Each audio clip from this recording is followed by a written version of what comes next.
ഇവിടെ ചില മദ്രസകളിൽ അകത്തളങ്ങളിൽ പഠിപ്പിക്കുന്ന സാധനം എന്താണ്? ഇവിടെ ഇന്ത്യൻ സൈന്യത്തിൽ ചേരരുത് എന്ന് മുസ്ലിമിനെ പഠിപ്പിക്കുന്ന അവസ്ഥ വരെ ഇവിടെ ഉണ്ട്. ഇതാരെങ്കിലും ചർച്ചയാക്കിയിട്ടുണ്ടോ? എന്താണ് അവിടെ പറഞ്ഞു വെക്കുന്നത്? അങ്ങനെ നിങ്ങൾ ഇന്ത്യൻ പട്ടാളത്തിൽ ചേർന്നാൽ നിങ്ങൾ കാഫിറിന്റെ പട്ടാളത്തിലാണ്. ഒരൊറ്റ ചോദ്യം, ഇന്ത്യയിലെ ഏതെങ്കിലും മുസ്ലിമിന് ഇങ്ങനെ ഒരു വിശ്വാസമുണ്ടോ? ഇന്ത്യൻ പട്ടാളത്തിൽ ചേരരുതെന്ന് ഏത് മദ്രസയിൽ ഏത് പാഠപുസ്തകത്തിലാണ് പഠിപ്പിച്ചിട്ടുള്ളത്? മറുപടി തരാൻ ഇയാളെയോ ഇയാൾ ആരാധിക്കുന്ന യുക്തിവാദികളെയോ വെല്ലുവിളിക്കുന്നു. ഒരു മുസ്ലിം എപ്പോഴും തന്റെ രാജ്യത്തോട് കൂറുള്ളവനായിരിക്കും. രാജ്യത്തിന്റെ ഭരണഘടനയിലും ജുഡീഷ്യൽ സിസ്റ്റത്തിലും അഭിമാനത്തോടെ വിശ്വസിക്കുന്നവരാണ് ഓരോ മുസൽമാനും. പട്ടാളത്തിലും പോലീസിലും അധികാരികളിലും ജനപ്രതിനിധികളിലുമൊക്കെ നിങ്ങൾക്ക് വിശ്വാസികളായ മുസ്ലിമീങ്ങളെ കാണാൻ സാധിക്കും. എന്നിട്ടും എന്തുകൊണ്ടാണ് ഇങ്ങനെ ചാനലുകളിൽ ഇരുന്ന് വെറുപ്പ് ഉൽപ്പാദിപ്പിക്കുന്നത്?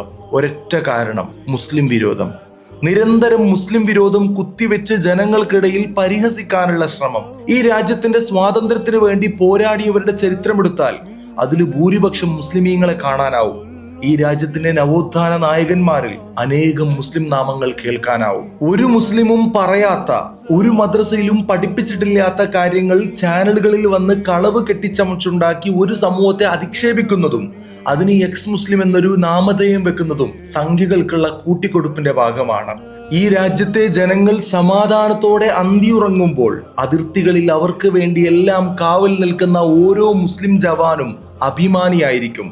താൻ കാവൽ നിൽക്കുന്നത് ഹിന്ദുവിനോ മുസ്ലിമിനോ ക്രിസ്ത്യാനോ അല്ല, മറിച്ച് താൻ കാവൽ നിൽക്കുന്നത് ഇന്ത്യക്കാർക്കാണെന്ന അഭിമാനത്തോടെ ഇനിയും ഈ രാജ്യത്തിന്റെ കാവൽ ഭടന്മാരിൽ വിശ്വാസി മുസ്ലിമീങ്ങൾ കാണാൻ പറ്റും.